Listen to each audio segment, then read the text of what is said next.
ये बहुत बड़ा दुर्भाग्य बढ़ता जा रहा है कि अपने लोग ऐसा समझाने लगे हैं कि देखो तुम कितना भी पाप करके पैसा कमाओ, अगर आप दान करते हो, उसका संत महात्माओं की सेवा में लगाते हो, तो तुम्हारा वो पैसा पवित्र होगा और तुम्हें पुण्य लाभ हो। अगर आप पाप कर्म करके हिंसा वृत्ति से, अपवित्र वृत्ति से धन और उसका कुछ हिस्सा संतों को दोगे, तो संतों की बुद्धि भी अपवित्र हो जाएगी, भगवत विमुख हो जाएगी। वो तो तुम्हारा साधारण लौकिक और ये बड़ा असाधारण पाप बन गया कि जिन्होंने भगवान के भजन का व्रत लिया था, उनकी बुद्धि में आपका धन जाकर के भ्रम पैदा कर दिया, वो भ्रष्ट हो रहे। ये पाप तुम भोग नहीं पाओगे। वो पाप भोगने के लिए एक उपाय है, संत संग करके और अपने आचरणों को सुधारो, भजन करो तो निष्पाप हो जाओगे। जहां सकाम कर्मों की भावना, जहां भोगों की प्रियता, जहां धन संपत्ति की मुख्य वृत्ति, वहां धर्म की हानि होने लगती है। वो अपने कर्तव्य से च्युत हो जाता है और निषिद्ध आचरण करने लगता है। तो ऐसा तो अब वर्तमान में भी हो रहा है, तो भगवान को अवतार ले लेना चाहिए। तो कह रहे हैं कि अभी नहीं है, युग धर्म के अनुसार अभी ऐसा नहीं हो रहा है। जब ऐसा बढ़ेगा कि जैसे त्रेता युग में राक्षसों ने ऋषियों को खाया था, उससे भी कुछ और बढ़ करके, तब भगवान का अवतार होगा। जब ऐसा हाहाकार मच जाएगा, तब भगवान अधर्म का नाश करके धर्म की स्थापना करने के लिए अवतरित होंगे। जब कोई भी साधक नहीं रह जाएगा, कोई भी संत महात्मा नहीं रह जाएगा। जब तक संत महात्मा उनके पार्षद विराजमान है, तब तक भगवान को आने की जरूरत नहीं। उनके दासों में इतनी सामर्थ्य है कि वे अपने भजन बल से जगत का मंगल करते। सच्ची मानो ना, अगर भजनानंदी महात्मा ना हो तो आग की तरह संसार जल जाए। यहाँ कहने की जरूरत थोड़ी होती सर्वे भवन्तु सुखिनः। कमल खिलता है, पराग की गंध फैल जाती है। एक भी भजन करेगा, भजन से सर्व मंगल विश्व मंगल होता है। एक भी भजन करेगा तो विश्व मंगल होता है। यहाँ तो अभी भारत में संतों की कमी थोड़ी है।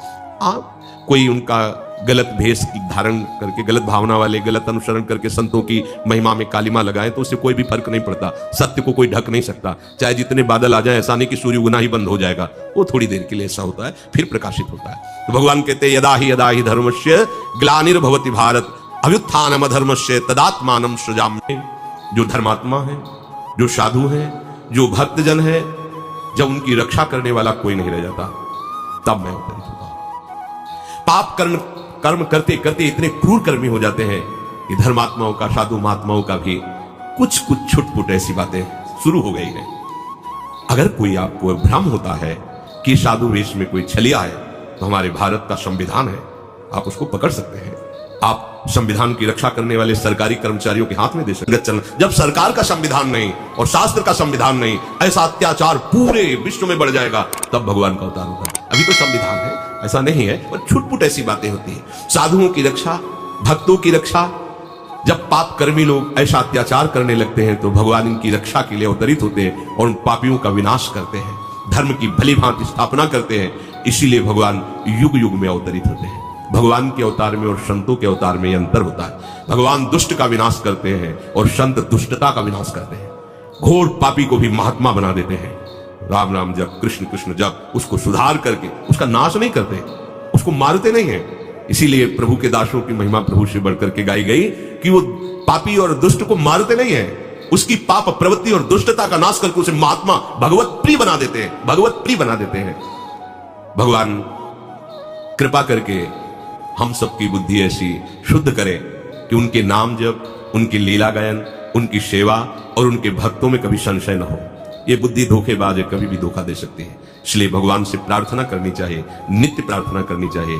हे प्रभु, आप हमारी बुद्धि को ऐसे शुद्ध करो कि आपके नाम में संशय न हो, आपके लीला चरित्र में संशय न हो, आपके भक्तों में संशय न हो। ये जन्म अगर नाम, लीला चरित्र और भगवत सेवा, भगवत भक्तों में कभी संशय ना हुआ, तो निश्चित भगवत प्राप्ति हो जाएगी। बहुत सहयोग भी है कलयुग का, बहुत सहयोग है। जो 10,000 वर्ष की तपस्या से फल मिलता था, वो 24 घंटे नाम कीर्तन करने से प्राप्त हो जाता है। इसलिए सब सावधान रहे, बुद्धि को दूषित होने में देर नहीं लगेगी। पक्का समझ लीजिए, एक क्षण में बुद्धि। सम्राट परीक्षित धर्मात्मा है, गर्भ में ही भगवत साक्षात्कार हुआ है, क्योंकि जो ब्रह्मास्त्र के तेज से बचाने के लिए भगवान गए, तो गर्भस्थ शिशु को उसी समय उनका अनुभव हुआ है। भगवान बड़े कृपालु हैं। देखो, कलयुग ने उनकी बुद्धि में भी भ्रम पैदा कर दिया। एक महात्मा श्रमिक ऋषि समाधि में है और ये जाके मरा हुआ अस्त्र पे से डाल दिया। ये अभद्र व्यवहार, संतों के साथ ऐसा नहीं, अभद्र व्यवहार है।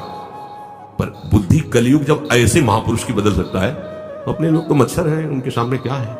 वो तो भगवान के निज जन है, भगवान के भांजे हुए अभिमन्यु जी, सुभद्रा पुत्र अभिमन्यु, अभिमन्यु पुत्र परीक्षित, बिल्कुल नजदीक भगवान की। और वैसे भी भगवान के महान भागवत पांडव वंश में प्रकट हुए, भगवान ने गर्भस्थ शिशु की रक्षा की, भगवान ने ही जीवन दान दिया। ऐसे महापुरुष की बुद्धि भी कलयुग बदल सकता है। तो अपने लोगों की हाँ एक उपाय है कि नहीं बदल पाएगा, हर समय राधा राधा राधा। फिर कलयुग की क्या भगवान की भी ताकत नहीं, फिर किसी की ताकत नहीं, राधा राधा राधा, कोई बाधा नहीं, बिल्कुल मंगल। तो डरते रहो। जैसे हमें पता हो कि इस गली से जाएंगे तो लुटेरे मिलेंगे, मार डालेंगे, छीन लेंगे, अच्छा ये बोलोगे तो वो नहीं मारेंगे, तो फिर आप वही बोलते चले जाओ। संसार बहुत बड़े लुटेरों से भरा हुआ, काम क्रोध लोभ मोह मद मत्सर पग पग पर। अगर राधा राधा बोलोगे तो कोई बाधा नहीं रहेगी, बस इसे पकड़े रहना, उठते बैठते चलते फिरते राधा राधा राधा राधा। अगर भगवद स्मरण चल रहा है, यश स्मरण मात्रेण जन्म संसार बंधनात् विमुच्यते नमस्तस्मै विष्णवे प्रभु विष्णवे। भगवान का स्मरण चल रहा है तो कभी भी कोई भी हमें हमारे मार्ग से भ्रमित नहीं कर सकता। स्मरण छूटा हानि हो गई, इसलिए नाम जप करते रहो। ऐसे लोगों के पास बैठो मत जो आपका भजन छुड़वा दे, प्रपंच की बातें करे, निंदा स्तुति करे। यहाँ ना कोई निंदा का पात्र है ना कोई स्तुति का पात्र है, बात समझ लीजिए। यहाँ एक भगवान का ही खेल चल रहा है। कहीं त्रिगुणात्मिका माया के द्वारा ग्रसित बुद्धि से सब खेल हो रहे हैं, तो कहीं त्रिगुणातीत भाव में। अब अपने काहे को किसी की निंदा स्तुति करे। अरे भगवान का बगीचा है, कहीं बबूल का पेड़, कहीं आम का पेड़ है, तुम्हें जिसके नीचे बैठना छाया में बैठ जाओ, निंदा स्तुति काहे कर रहे हो। वो तो भगवान का ही तो बगीचा है संसार।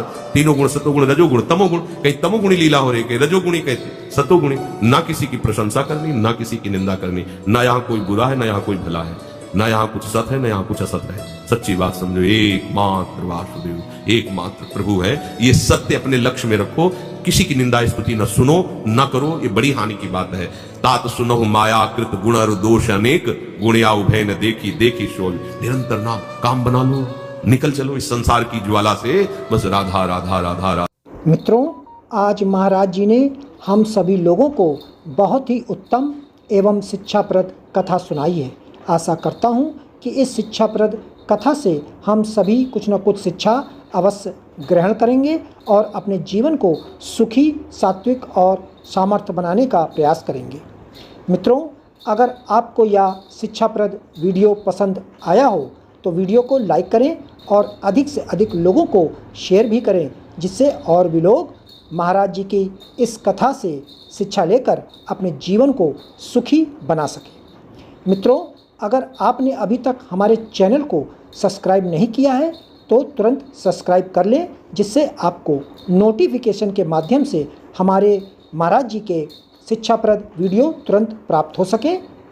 मित्रों, तो कल फिर किसी न किसी महाराज जी के शिक्षाप्रद वीडियो के साथ आप लोगों के समक्ष फिर से प्रस्तुत होंगे। तब तक के लिए नमस्कार।